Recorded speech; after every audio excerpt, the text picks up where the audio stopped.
ஏற்கனவே நான் உறுதி அளித்தவாறு பரந்தூரில் புதிய விமானம் நிலையம் அமைக்க மேற்கொண்ட நடவடிக்கைகள் இந்த அரசால் கைவிடப்படும்.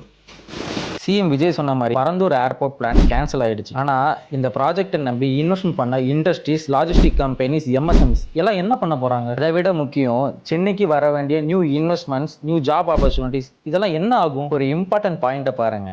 25 வருஷத்துக்கு முன்னாடி இந்தியாவோட பிஸியஸ்ட் ஏர்போர்ட்ல சென்னை டாப் 3ல இருந்தது. First Delhi, second Mumbai, third Chennai. ஆனா இப்போ சிச்சுவேஷன் என்னன்னு தெரியுமா? தேர்ட் பிளேஸ்ல பெங்களூர், 4th பிளேஸ்ல ஹைதராபாத், 5th பிளேஸுக்கு வந்துருச்சு சென்னை. இதுக்கு ஒரு மேஜர் ரீசன் என்னன்னா, இப்போ இருக்கிற மீனம்பாக்கம் ஏர்போர்ட் அதோட கெப்பாசிட்டி எட்டிடுச்சு. சென்னைக்கு ஃபியூச்சர் growth வேணும்னா ஒரு proper long term airport infrastructure ரொம்பவே முக்கியம். இப்போ இருக்கிற மீனம்பாக்கம் ஏர்போர்ட்டை எக்ஸ்பெண்ட் பண்ண பிளான் பண்றாங்க. ஆனா அந்த எக்ஸ்பென்ஷனுக்கு பல்லாயிரம் கோடி ரூபாய் இன்வெஸ்ட் பண்ண வேண்டியது இருக்கும். ஏர்போர்ட்னா ஜஸ்ட் ஃபிளைட் மட்டும் இல்லை, aviation jobs, industries, logistics, new businesses, new job opportunities, Chennai economic growth இது எல்லாம் சென்னையை சுற்றி டெவலப் ஆகும். ஒரு ப்ராஜெக்டை கேன்சல் பண்றது ஈஸி. ஆனா இந்த ப்ராஜெக்டை நம்பி பண்ண இன்வெஸ்ட்மெண்ட்ஸும் ஃபியூச்சரும் சென்னையோட 25 இயர்ஸ் growth-ம் தான் அடி வாங்குது.